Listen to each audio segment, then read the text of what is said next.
What happens when a brand new waitress, on her first high-profile shift, mistakes the most powerful man in the room for a vagrant? It's not just embarrassing, it's catastrophic. She looks the billionaire CEO, Arthur Blackwood, dead in the eye and says, "You need to leave, sir." But what she doesn't know is that her words, spoken just seconds before he signs a $200 million deal, will do more than just jeopardize his ego. They will expose a conspiracy so deep it could destroy his entire empire. This isn't a story about a simple mistake. It's about the day a waitress held the fate of a corporation in her hands. The Gilded Perch was not a restaurant. It was a fortress of old money. Located on the Upper East Side, its unlisted address was whispered among the city's elite like a password. Inside, the air was thick with the scent of beeswax, aged leather, and the quiet, suffocating arrogance of inherited wealth. The silence was the most expensive item on the menu. In the center of this opulent tomb sat Arthur Blackwood, a man who didn't belong. Arthur was a predator in a room full of peacocks. He hadn't inherited his empire. He had built Blackwood Dynamics from a garage in Queens, turning it into a global logistics and tech behemoth. He was worth billions, but he wore his success like armor, not a luxury. His suit was a simple, dark navy Tom Ford, but he loosened the tie, a mortal sin at the Gilded Perch. He was waiting. On the table in front of him, inside a sleek leather folio, was a contract worth $200 million. The deal was an acquisition. He was buying Aperture Logistics, a smaller, struggling competitor run by a man he despised, Julius Vance. Vance was old money, and the acquisition was, for Arthur, the final nail in the coffin of a long-standing rivalry. It was checkmate. He checked his Patek Philippe. 7:02 p.m. Vance was late. A power play. Arthur drummed his fingers on the table, a nervous energy thrumming beneath his skin. This deal wasn't just about business, it was about security. Aperture's network, once integrated, would give Blackwood Dynamics an unassailable monopoly on transatlantic shipping data. It was the key to his next 10 years of growth. 25-year-old Stella Jensen, meanwhile, was trying not to hyperventilate in the staff pantry. It was her third day.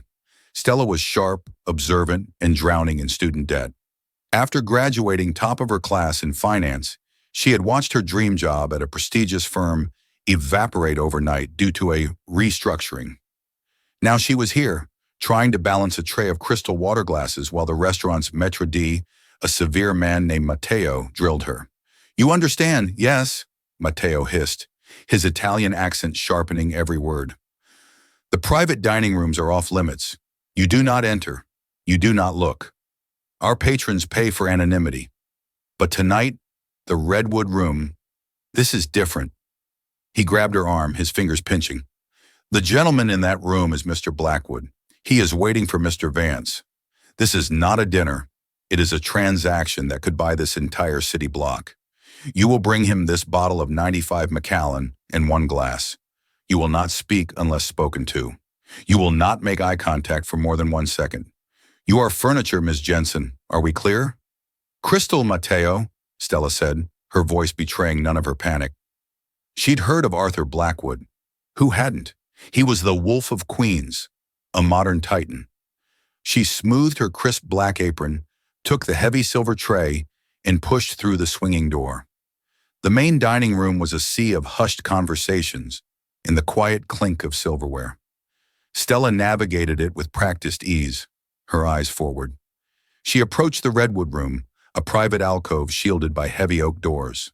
A plainclothes security guard, Arthur's own, nodded at her, and she entered. The room was empty. Stella froze. The bottle of scotch felt like a lead weight. Where was he? Matteo's warning, "Do not disturb him," rang in her ears. She placed the bottle on the table next to the $200 million contract. She turned to leave, and that's when she saw him. Through the sliver of the door, she saw a man in the main hallway, near the gilded service corridor. He wasn't in the dining room. He was pacing outside it. He was agitated. His suit jacket was off, slung over a chair, and his shirt sleeves were rolled up, revealing muscular forearms. He had his phone clamped to his ear, his back to her, and his voice was low and harsh. "I don't care what the SEC filing says. You find the leak. He snapped into the phone. He hung up, swore under his breath, and ran a hand through his dark, disheveled hair. Stella's stomach tightened. This man looked frantic. He looked out of place. He was pacing near the kitchen entrance, a high-traffic, staff-only area. He didn't look like a patron. He looked like trouble. Mateo's other, more urgent rule flashed in her mind. We protect our guests. Anyone who does not belong, anyone who looks lost or distressed, you retrieve me. Immediately. Do not engage. But Mateo was at the front of the house. This man was here now, just feet from the Redwood Room, where a $200 million deal was sitting exposed on the table. Stella took a deep, steadying breath. She was new, yes, but she wasn't stupid. She had to handle this. She stepped out of the Redwood Room, letting the heavy door click softly shut behind her, and approached the agitated man. Arthur Blackwood didn't just feel impatience. He felt a cold dread, a familiar itch on the back of his neck that always signaled something was wrong. His legal team had just called. A minor snag, a last-minute regulatory filing from Vance's side that seemed redundant, sloppy. Just fix it, he'd ordered, ending the call. He shoved his phone into his pocket, turning his frustration over in his mind. Why would Vance, a man known for his meticulous, predatory legal team, be sloppy now? He was so deep in thought, so focused on the unseen enemy, that he didn't register the person approaching him until she spoke. Excuse me, sir? The voice was soft but firm. He turned. It was a waitress. New by the look of her, a mix of manufactured politeness and raw panic. He gave her a dismissive wave. Not now. I'm waiting for someone. He started to pace again, his mind already back on the contract. Redundant filings. What are they hiding? Stella watched him. The man was dressed in an expensive shirt, she could tell by the fabric, but it was untucked on one side, and he had a slight sheen of sweat on his brow. He looked less like a billionaire and more like a high-end gambler who'd just lost a hand. He was ignoring her. He was near the kitchen. He was a problem. She stepped directly into his path, forcing him to stop. Sir, she said, her voice a notch stronger, this corridor is for staff and registered patrons. If you're not dining, the public lounge is by the main entrance. Arthur finally looked at her. Really looked at her. He felt a flash of irritation. He wasn't just a patron. He owned half the patrons in the main room. I'm dining in the Redwood Room. I'm just stretching my legs. The Redwood Room is currently empty, sir, Stella stated, her observation landing like a small, sharp stone. Arthur's eyes narrowed. I stepped out to take a call. Then I must ask you to return to your room or wait in the lobby, Stella insisted. Her heart was hammering against her ribs. This man was intimidating, but the rules were the rules. Mateo would have her head if a guest complained this man was loitering. You're making some of the other guests nervous. This was a small lie, but a necessary one. Arthur let out a short, incredulous laugh. Nervous? Me? He gestured vaguely at the main dining room. I could buy and sell every person in that room before my coffee gets cold. Now, if you'll excuse me. He tried to step around her. Stella, driven by a sudden, protective instinct for the restaurant, for the job she desperately needed, stood her ground. No, sir, I won't. Her voice was quiet now, but it didn't tremble. I don't know who you are or who you're waiting for, but you're agitated, you're pacing in a restricted area, and you're refusing a simple request. The Gilded Perch has a standard to maintain. The silence in the hallway stretched. Arthur Blackwood was stunned. It had been at least 15 years since anyone had spoken to him this way. Anyone who wasn't a senator or his ex-wife. He studied the young woman. She was terrified. He could see the pulse beating in her throat, but she wasn't backing down. A small, dangerous part of him was almost impressed. The rest of him was furious. His phone buzzed in his pocket. A text from Julius Vance. Subject, lobby. 1 minute. They were here. The deal was happening. The $200 million moment was 1 minute away, and this child was blocking his path. Young woman, Arthur said, his voice dropping to a deadly calm, you have made a very, very big mistake. Get out of my way. Sir, Stella said, clasping her hands in front of her to stop them from shaking. I'm not asking again. This is a private establishment. If you can't respect our rules, I have to insist. She took a deep breath. planting her feet. You need to leave, sir, now. Seconds. That's how long the words hung in the air. You need to leave, sir. Arthur's face, which had been tight with anger, went perfectly, terrifyingly blank. He opened his mouth to utter the two sentences that would end her career. Do you know who I am? When the grand doors to the restaurant swung open. A wave of cold air and noise washed into the hushed hall. Julius Vance arrived. He was the opposite of Arthur, tall, blonde, impeccably dressed in a charcoal brioni suit, smiling like a shark that had just smelled blood. He was flanked by two men. One was clearly his lawyer, carrying a briefcase. The other man was different. He was nondescript, in a cheaper suit with sharp, restless eyes. He was the kind of man who was paid to be invisible. Arthur saw Vance. Vance saw Arthur. The deal was here. But Stella Jensen wasn't looking at Arthur or Vance. Her eyes had locked onto the other man, the invisible one. All the color drained from her face. The professional mask she had worn, the authority, the fear. It all vanished, replaced by a raw, visceral shock that was almost primal. Her breath hitched in a sound that was half gasp, half sob. No, she whispered. The sound was so faint, Arthur barely heard it. Vance glided forward, his hand outstretched. Arthur, good to see you. Sorry I'm late. Traffic was just, well, you know. He clocked the scene. Arthur, red-faced, being confronted by a pale-faced waitress. A smirk touched his lips. Having trouble with the help? Arthur ignored him. He was looking at Stella. Her entire body was trembling, but her eyes were fixed on Vance's associate. It wasn't fear in her eyes anymore. It was recognition. It was pure, unadulterated hatred. Ms. Jensen, Arthur said, his voice suddenly sharp and analytical. The anger was gone, replaced by the calculating mind of the CEO. What is it? Stella didn't answer. She took one step back, then another, her gaze locked on the nondescript man. The man, sensing her stare, looked at her. His eyes widened, just for a fraction of a second. He knew her. You, Stella breathed, and this time her voice cut through the hall. Mateo, hearing the commotion, came rushing from the front. Miss Jensen, what is the meaning of this? Mr. Blackwood, Mr. Vance, my apologies. Stella pointed a shaking finger past the two billionaires, directly at the man in the cheap suit. He can't be here, she said, her voice cracking. Get him out! Get him out! Julius Vance laughed, a high, brittle sound. Arthur, what is this? A floor show? Is your staff unwell? Stella, Arthur demanded, grabbing her arm gently. Who is he? Stella finally tore her eyes from the man and looked at Arthur. Her face was a mask of desperate urgency.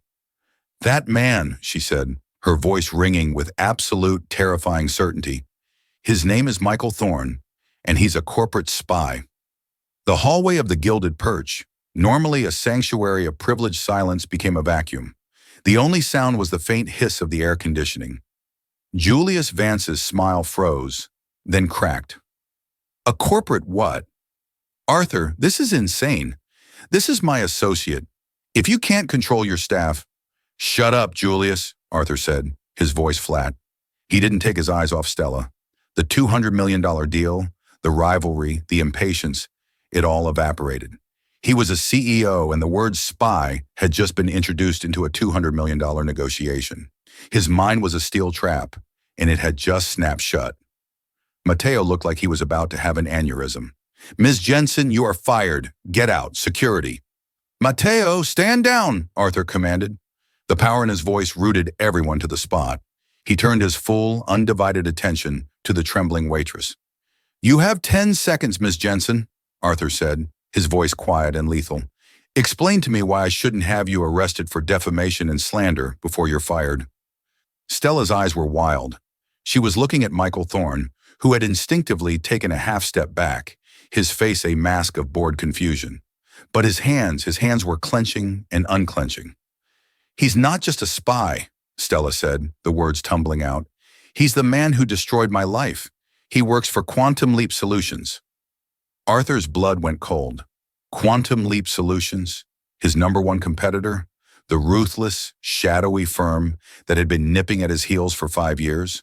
A quantum leap agent here at his private deal with Vance? That's a lie, Vance snapped. Michael Thorne is a logistics consultant from my Aperture team. This is... Ask him, Stella interrupted, her voice gaining a desperate strength. Ask him about Innovatech. Ask him about Project Helios. At the name Helios, Michael Thorne flinched. It was imperceptible, a slight tightening of the jaw. But Arthur Blackwood, a man who had built an empire by reading the tells of his opponents, saw it. Innovatech, Arthur mused, racking his brain. They went under, about 3 years ago. Hostile takeover, by Quantum Leap. They didn't just go under, Stella said, her voice thick with suppressed rage. They were gutted. I was a junior analyst there. It was my first job. We were building Project Helios, a predictive logistics algorithm. It was going to change everything. It was revolutionary. She finally looked at Arthur, and he saw a brilliant, haunted mind behind her waitress uniform. I was on the internal audit team. I found the breach. A slow, methodical data exfiltration. Someone on the inside was bleeding us dry, feeding our source code directly to a competitor. Quantum Leap, Arthur finished for her. Yes, but I couldn't find the source. The ghost account. It was perfect. She looked back at Thorne, her lip curling. Until the day of the final takeover, Quantum Leap's acquisition team arrived to assess the assets, and he was with them. Michael Thorne. He wasn't on their employee list. He wasn't a lawyer. He was just there.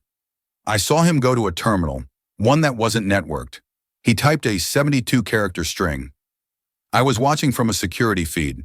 He was shutting down the ghost protocol. He was the spy. That's a fantastic story, Vance said, his voice dripping with sarcasm. She's clearly unstable. Arthur, our deal. And you know what he did? Stella continued, ignoring Vance, locked in her own traumatic memory. When I presented my evidence to the new board, to the Quantum Leap executives, they buried it. They said I was the one who was unstable. They blamed me for the security lapse to cover their tracks. They blacklisted me. I lost my job. I lost my reputation. I've spent the last 2 years fighting lawsuits they filed against me for breaking my NDA. I'm waiting tables to pay my legal fees. She jabbed her finger at Thorne again. That is Michael Thorne. He is a consultant for Quantum Leap. And he's standing right next to you, Mr. Vance. The pieces began to click in Arthur's head. The sloppy SEC filing. Vance's company, Aperture Logistics, bleeding money. Why would Quantum Leap, his mortal enemy, let him acquire Aperture so easily? Why wasn't Quantum Leap bidding? Unless... Aperture, Arthur said, thinking aloud. My company, Blackwood Dynamics. We're one of Aperture's biggest clients.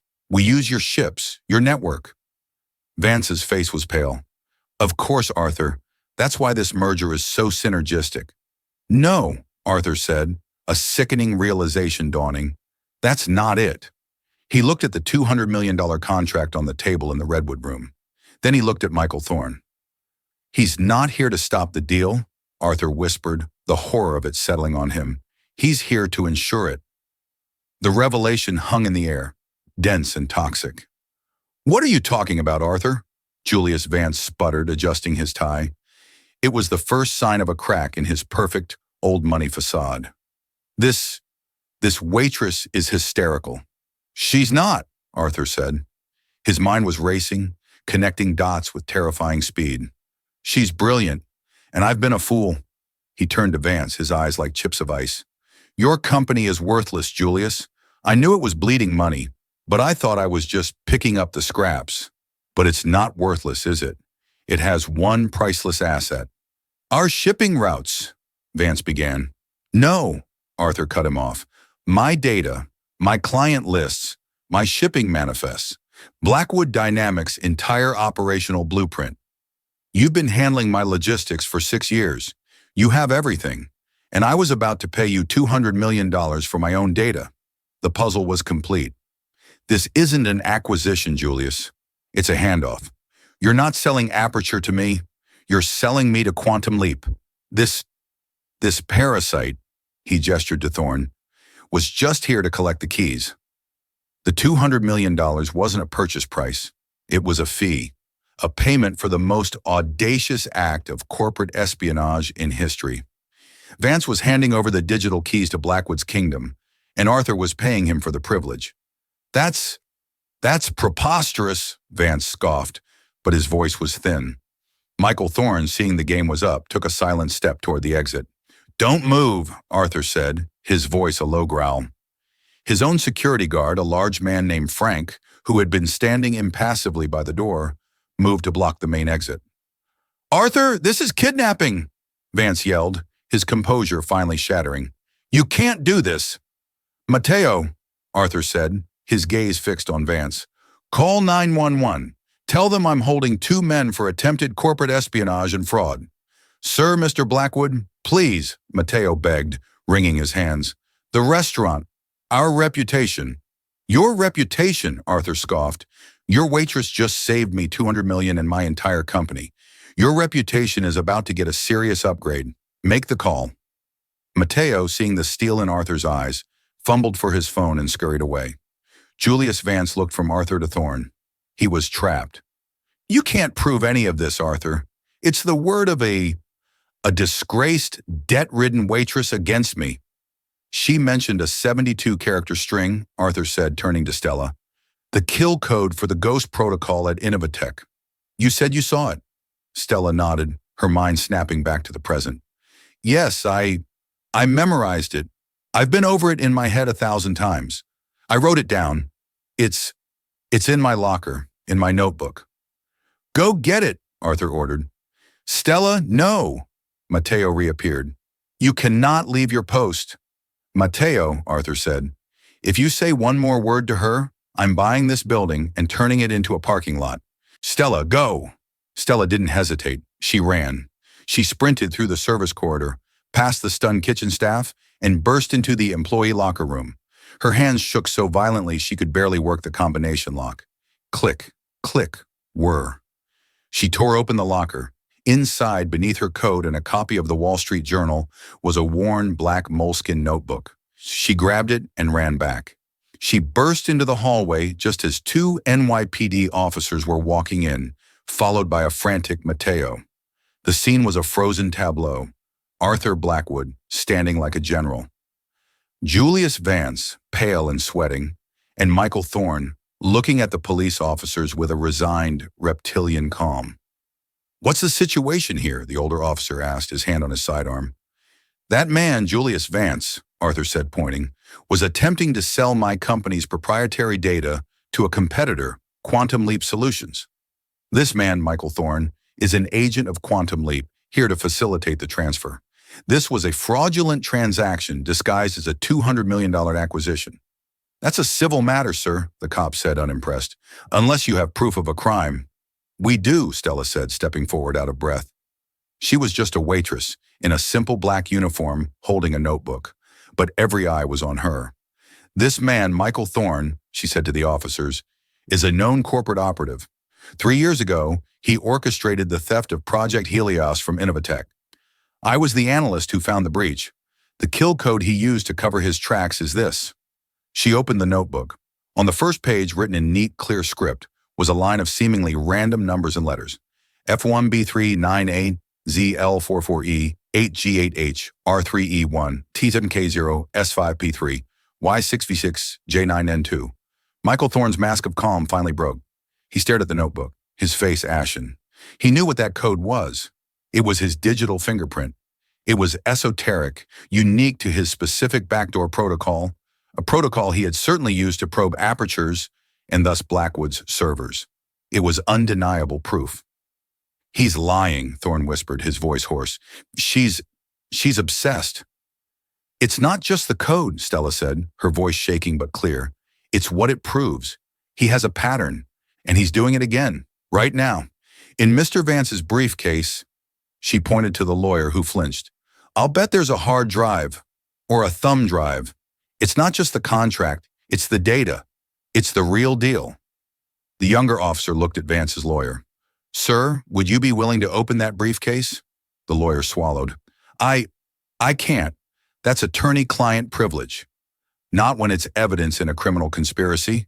Arthur Blackwood added, a grim smile playing on his lips. It's called the crime fraud exception. I'm sure my legal team, who are on their way, will be happy to explain it to you. And to the district attorney. Julius Vance looked at his lawyer. He looked at Thorne. He looked at the two cops. The trap was sprung, the $200 million, his escape, his final victory over Arthur. It was all gone, destroyed by a 25-year-old waitress. This is ridiculous, Vance said, trying one last time. I'm leaving. I don't think you are, Mr. Vance, the older officer said, stepping forward. I think you and your associates need to come with us and answer a few questions. As the officers began to read them their rights, Julius Vance locked eyes with Arthur. It was a look of pure, sulfuric hatred. But Arthur wasn't looking at him. He was looking at Stella Jensen, who was standing tall, notebook in hand, as the edifice of a $200 million conspiracy crumbled around her. The arrest was quiet, brutal, and efficient. The Gilded Perch, for all its pretense, had a service elevator designed for precisely this, removing scandals without disturbing the diners. As Vance, Thorne, and the white-faced lawyer were escorted out, the main dining room remained blissfully unaware, lost in its own world of truffle oil and quiet negotiations. When the elevator doors dinged shut, a profound, heavy silence settled over the hallway. It was just Arthur, Stella, and a shell-shocked Matteo. Matteo was the first to move. He walked almost mechanically over to the redwood room. He picked up the leather folio containing the now-dead $200 million contract. He closed it with a soft thud. Then he turned to Stella. Ms. Jensen, he said, his voice hollow, you dropped this. He bent down and picked up the small black server's tray that had fallen from her hands what felt like a lifetime ago. He held it out to her. Stella looked at the tray. Then she looked at Matteo. She had just saved the man in front of her from catastrophic ruin, and the maitre d' was handing her a tray. The absurdity of it all, the years of struggle, the blacklisting, the humiliation, all culminating in this moment, was too much. A single dry sob escaped her lips. It was a sound of exhaustion, not sadness. Arthur Blackwood watched her. He saw the years of suppressed anger, the frustration, the sheer, brilliant stubbornness that had kept her going. He had seen that same look in the mirror every morning for 30 years. Matteo, Arthur said, his voice soft. Mr. Blackwood? Leave us, and tell the kitchen to send up 2 glasses, and that bottle of Macallan 95 that Miss Jensen so kindly brought earlier. Sir, the 95 it's $1,200 a glass, Matteo stammered. Then I suggest you send up the whole bottle, Arthur replied. I'm feeling celebratory. Oh, and Matteo, find Miss Jensen's coat. She won't be needing her apron anymore. Matteo's eyes widened. He looked at Stella, who was staring at Arthur in disbelief. Yes, sir. Immediately, sir. He vanished. Arthur gestured toward the open doors of the redwood room. After you, Miss Jensen. Stella walked into the room on unsteady legs. It was the first time she had ever been in a place like this as a guest. The room was paneled in dark, rich wood. A crystal chandelier cast a warm golden light. It smelled like power. Arthur walked to the head of the long, polished table. He sat down, not in the guest chair, but in the chair he had been in all along. He looked at the empty seat opposite him, where Julius Vance was supposed to sit. The irony, Arthur mused, more to himself than to her, is that I almost didn't come tonight. I hate this place. It's all just performance. But you, he looked at her. You were real. You had everything to lose. Your job, your dignity, and you stood your ground. First against me, then against him. I just, Stella stammered. I couldn't let him be here. After what he did, I couldn't just serve him water. You didn't just serve him, Arthur said. You served him justice, on a silver platter no less. Matteo reappeared, silent as a ghost. He placed the priceless bottle of scotch and 2 heavy crystal tumblers on the table. He gave Stella a look of pure, unadulterated awe, and then backed out of the room, closing the heavy doors behind him. Arthur poured 2 generous measures. The liquid was the color of dark amber. He pushed 1 glass across the table to Stella. She looked at it. Sir, I'm still on duty. No, Ms. Jensen, Arthur said, raising his glass. You're not. Your employment at the Gilded Perch ended the moment you told me to leave. Your employment at Blackwood Dynamics, however, is about to begin. Stella's head snapped up. What? I'm not a monster, Stella. I'm a businessman. And a good businessman knows talent when he sees it. What I saw out there, that wasn't a waitress. That was an analyst, a fighter, a woman with a memory like a steel trap and a sense of integrity that is quite frankly terrifying. He took a sip of the scotch. Blackwood Dynamics has one of the best cybersecurity divisions in the world, but we're defense. We're built to repel attacks. What I'm missing, what I've just realized I need, is a hunter. He leaned forward, his eyes intense. I need someone who can see the breach before it happens. Someone who knows what a corporate spy looks like. Someone who understands the enemy because she's already fought them and survived. Mr. Blackwood, Arthur, I don't know what to say. Don't say anything. Just listen. He named a salary. It was a number so large, Stella felt her knees go weak. It was 6 times what her dream job at Innovatech had offered. That's your starting salary, he continued. As Director of Internal Threat Assessment, you'll report directly to me. Your first task will be to lead the forensic audit of Aperture Logistics, which I will now be acquiring from a bankruptcy court for $1. Your second task will be to work with my legal team to systematically destroy Quantum Leap Solutions, starting with the full public disclosure of the Project Helios case. He held up his glass. You'll have your name back, Stella. You'll have your reputation back. And you'll have the resources of my entire company to ensure that what happened to you and what almost happened to me never happens again. Stella looked at the man who, 20 minutes ago, she had tried to throw out of a restaurant. She looked at the amber liquid in the glass. You told me I needed to leave, Arthur said, a rare, genuine smile touching his lips. You were right. I needed to leave that hallway. I needed to leave my assumptions at the door. I needed to leave behind the idea that I was the smartest man in the room. He raised his glass higher. To Ms. Stella Jensen, the most expensive waitress in New York, the woman who saved me $200 million by telling me to get lost. Stella's hand, no longer shaking, closed around the heavy crystal tumbler. She picked it up and met his gaze. To new beginnings, she said. And for the first time in 3 years, she felt the darkness of her past finally, truly begin to recede. She took a sip, and the scotch burned all the way down. It tasted like victory. The 2 days that followed were a blur of federal agents, high-priced lawyers, and the sudden, blinding glare of the media. The story was too perfect to ignore. Waitress stops 200 million fraud. Stella's face was plastered everywhere, though Arthur had his PR team working overtime to shield her from the worst of it. The real work, however, was happening in a secure, windowless conference room on the 80th floor of the Blackwood Dynamics Tower. It was here that Stella, now dressed in a sharp blazer provided by Arthur's executive assistant, truly began to shine. She was no longer Stella the waitress. She was Analyst Jensen. She stood at the head of a massive smartboard, flanked by Arthur, his chief legal counsel, Sarah Harding, and a team of forensic accountants. They were deconstructing Julius Vance's life. He didn't start the data transfer, Stella explained, pointing to a complex data flowchart. That's what's so brilliant and so evil. He wasn't selling the data, he was selling the access. Sarah Harding, a formidable woman in her own right, pushed her glasses up. Explain. Aperture Logistics servers are ancient, Stella said, pulling up network architecture files. But they're deeply embedded in our system, ours and about 20 other Fortune 500 companies. Vance's company was a dumb pipe, but it was a trusted dumb pipe. If Quantum Leap had tried to hack us, our alarms would have gone off, but they didn't. They bought the house, and Julius Vance was just leaving the front door unlocked. So the $200 million deal, Arthur interjected, was a Trojan horse. The moment I signed, Blackwood Dynamics data and Aperture's data would merge. Exactly, Stella said.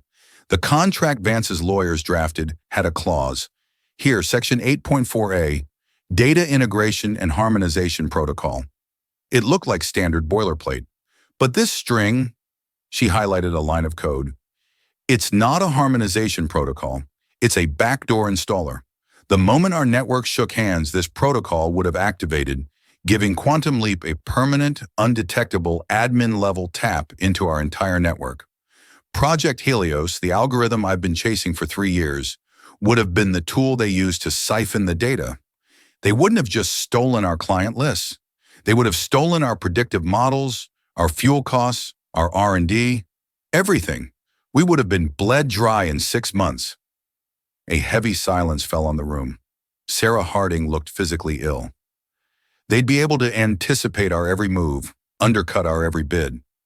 We wouldn't just be damaged. We'd be obsolete. That was the plan, Arthur said, his voice grim.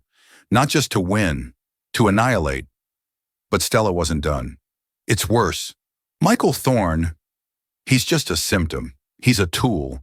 The real disease is Quantum Leap's CEO, a man named Leonard Croft. Stella brought up a file. It was her own personal investigation, the one she'd been compiling in her tiny apartment for 3 years. Croft has a pattern.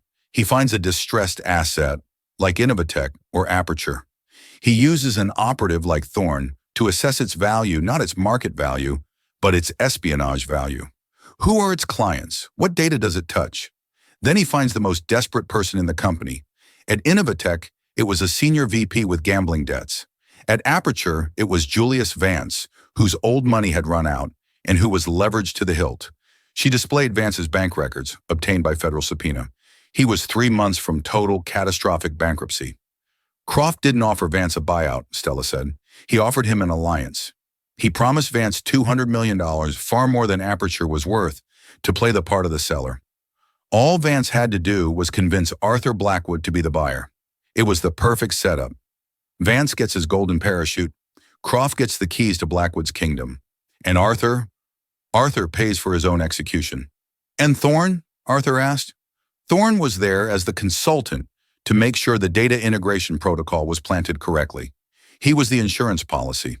He was also, I suspect, the one who was going to personally hand over the final encryption keys to Croft once the deal was signed. The drive in the lawyer's briefcase wasn't the data, it was the key, the final piece. That's what I interrupted. The sheer, cold-blooded audacity of the plan was staggering. It wasn't just fraud, it was a masterpiece of corporate warfare. So what's our move? Arthur asked, looking at Stella. Stella took a deep breath. We don't just sue them, Mr. Blackwood. We cut off the head. Leonard Croft has built his company on stolen data. Innovatech was his first big score. Blackwood Dynamics was supposed to be his masterpiece. We're going to use the evidence from Aperture, Vance's emails with Croft, Thorne's own tools, to reopen the Innovatech case. Julius Vance will flip, Sarah Harding added, a predatory gleam in her eye. He's facing 20 years for wire fraud and conspiracy. He'll give up Croft to save himself. Exactly, Stella said. We don't just win a lawsuit. We launch a criminal investigation that dismantles their entire organization. We use the RICO Act. We prove a pattern of racketeering. We take everything. Just like they tried to do to me. Just like they tried to do to you. Arthur Blackwood looked at the young woman he had hired. She wasn't just a hunter. She was an assassin. Make it so, Miss Jensen, he said. Give them no quarter. 1 month later, the financial world was still reeling. Quantum Leap CEO Leonard Croft indicted on RICO charges. Julian Vance pleads guilty, cooperates with feds in Trojan Horse, plot the Blackwood Waitress. How one woman's memory saved an empire. Quantum Leap Solutions was in freefall. Its stock was worthless. Its board had been dissolved, and its assets were being seized by federal marshals. Leonard Croft was out on a $50 million bond, and a disgraced Michael Thorne was facing his own set of charges, his career as a ghost operative permanently over. The Gilded Perch had, much to Mateo's relief, survived. In fact, it was more exclusive than ever. It was now known as the place where the $200 million deal didn't happen. On a bright, cold Tuesday, Stella Jensen stood in her new office. It was on the 80th floor, right next to Arthur's. It was all glass, with a stunning view of Central Park. Her new ID badge, reading Chloe Jensen, Director, Internal Threat Assessment, sat on her desk. Her laptop pinged. An email. It was from the legal team that had been defending her pro bono, on Arthur's dime, in the lawsuits filed by Quantum Leap. Subject: Case dismissed, Miss Jensen. Quantum Leap has formally withdrawn all suits against you. The judge has dismissed the case with prejudice. Your countersuit for defamation and tortious interference is moving forward. Congratulations. You are free. Stella closed her eyes, savoring the feeling. The weight of 3 years, the shame, the debt, the fear. It lifted. There was a knock on her door. It was Arthur Blackwood. He wasn't wearing a tie. Settling in? He asked. Just reading my emails, Stella said, a small smile playing on her lips. It's a good day. It's about to get better, Arthur said. He tossed a file onto her desk. Aperture Logistics. The bankruptcy court approved our acquisition. It's ours. The network is secure. The back doors are sealed, and we're ready to integrate. Your first major project is a success. Our first project, Stella corrected him. Arthur nodded. Right. Our first project. He looked around the office. You know, this room has been empty for 5 years. I could never find the right person for it. I needed someone I could trust. Someone smarter than me. It's a hard combination to find. Well, Stella said, you found me pacing in a hallway. No, Arthur said, turning to leave. I found you when you were guarding the gate. You were just at the wrong gate. He paused at the door. By the way, I've bought out the Gilded Perch. Stella's head snapped up. What? You said you were going to turn it into a parking lot. I considered it, Arthur said with a shrug, but I've decided to keep it as is. It's a gift for you. A restaurant, sir? Arthur, I don't know the first thing about running a restaurant. I know, he said. It's not for you to run. It's for you to own. As of this morning, you are the principal owner of the most exclusive restaurant in New York. Consider it a bonus for saving me from a $200 million mistake. He smiled. Besides, now you can legitimately tell anyone you want to leave, and they'll have to. Arthur Blackwood walked away, leaving Stella Jensen, former analyst, former waitress, new director, and new restaurant owner, staring out the window at the city that was finally hers. She picked up her ID badge, the plastic cool against her skin, and got to work. The hunt was just beginning. It was 1 week to the day since Stella Jensen had been fired from the Gilded Perch. It was 1 hour since she had signed the final documents that made her its owner. She stood across the street, her hands in the pockets of a sleek, charcoal gray trench coat. The afternoon was cold and a sharp wind cut down the Upper East Side Canyon. She wasn't wearing an apron. She was wearing a custom-tailored wool suit, but her heart was hammering against her ribs with the same familiar panic she used to feel before a dinner rush. It's just a building, she told herself. It's just brick and mortar. You own it. But it wasn't just a building. It was the scene of her humiliation and her vindication. It was a gilded cage, and she wasn't sure if she had just escaped it or if she was now the zookeeper. She crossed the street, her heels clicking decisively on the pavement. She pushed open the heavy, polished brass door. The restaurant was in its pre-service lull. The lights were dim, the air thick with the scent of lemon oil and beeswax. Staff in crisp whites were silently polishing silver and crystal, their movements a well-practiced ballet. The ballet stopped. One by one, the servers, the busboys, the sommeliers. They looked up. They froze. They stared. At the front podium, Mateo was reviewing the reservation list, his face a mask of intense concentration. He sensed the silence, looked up, and his blood seemed to turn to ice. Ms. Jensen, he said, his voice a dry whisper. He instinctively straightened his tie, his hands visibly trembling. We were not informed, Madam Owner. The title hung in the air, awkward and absurd. Stella saw the man who had called her furniture, the man who had nearly let a $200 million fraud happen out of sheer, terrified obedience. She saw a man who was, in his own way, as trapped in this place as she had been. It's still Stella, Mateo, she said, her voice quiet but carrying in the hushed room. And I'm not here for an inspection. I'd like to call a full staff meeting in the main dining room in 5 minutes. Of course. At once, Ms. Jensen. Stella. He hurried away, his face pale. 5 minutes later, the entire staff was assembled. They stood in nervous rows between the tables, none of them daring to sit. Stella walked to the center of the room, standing where just a week prior she wouldn't have been allowed to linger. She looked at their faces. Fear, confusion, awe, resentment. She saw it all. "Good afternoon," she began. "I know this is unusual. A week ago, I was in the pantry with Maria, trying to memorize which guest used which water glass. Today, I'm your new boss. It's a lot to take in. For me, too." She paused, letting the reality of it settle. "I'm sure you're all worried about your jobs. So let's be clear. You are the best service team in New York. This restaurant runs like a Swiss watch, and that is because of you. That will not change. Matteo, you remain the maître d'. Your standards are why this place is an institution." Matteo looked as though he might faint from relief. "But," Stella continued, her voice hardening just a fraction, "one thing will change. It's a change in philosophy. Our patrons don't just come here for the food or the wine. They come here for the one thing they can't get anywhere else. Privacy. True, absolute, ironclad privacy." She began to pace, her new authority settling on her like a mantle. "What happened here last week was a security failure. A catastrophic one. It wasn't Matteo's fault. It was a failure of the system. We were so focused on the performance of service that we missed the threat."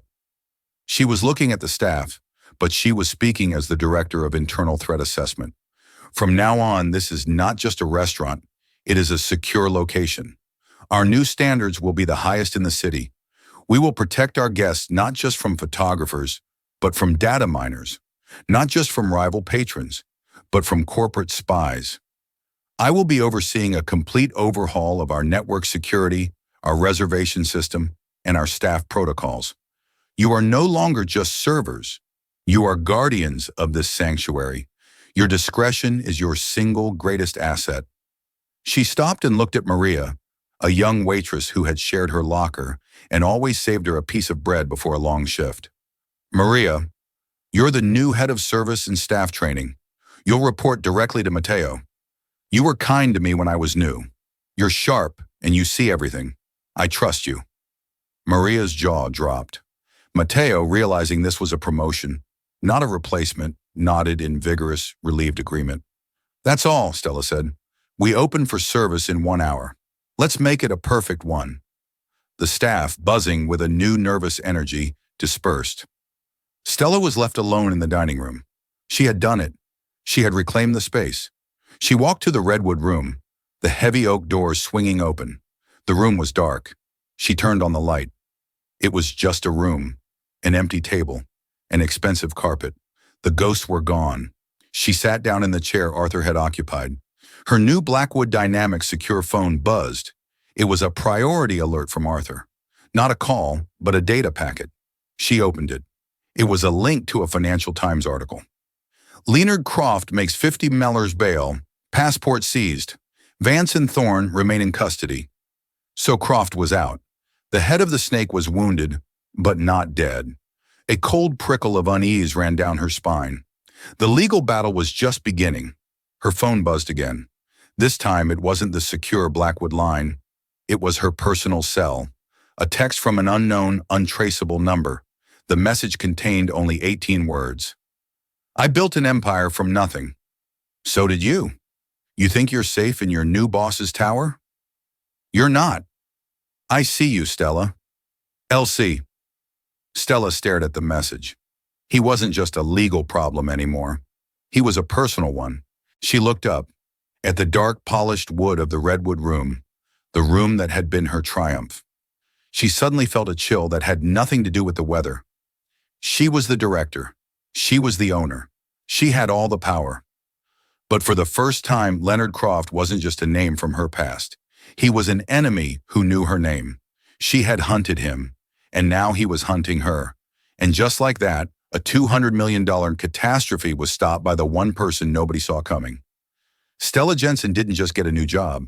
She got justice. She's a reminder that the most important person in the room isn't always the one in the expensive suit. Sometimes it's the one who's observant, brave, and has nothing left to lose. What would you have done in her shoes? Would you have risked your job to confront a stranger, or would you have walked away? This story is a powerful testament to trusting your instincts and the incredible price of integrity. If you love this story of drama, twists, and ultimate justice, please hit that like button. It really helps the channel. Share this video with someone who needs to hear that their past doesn't define their future. And most importantly, hit that subscribe button and ring the bell so you never miss another story. Thank you for listening.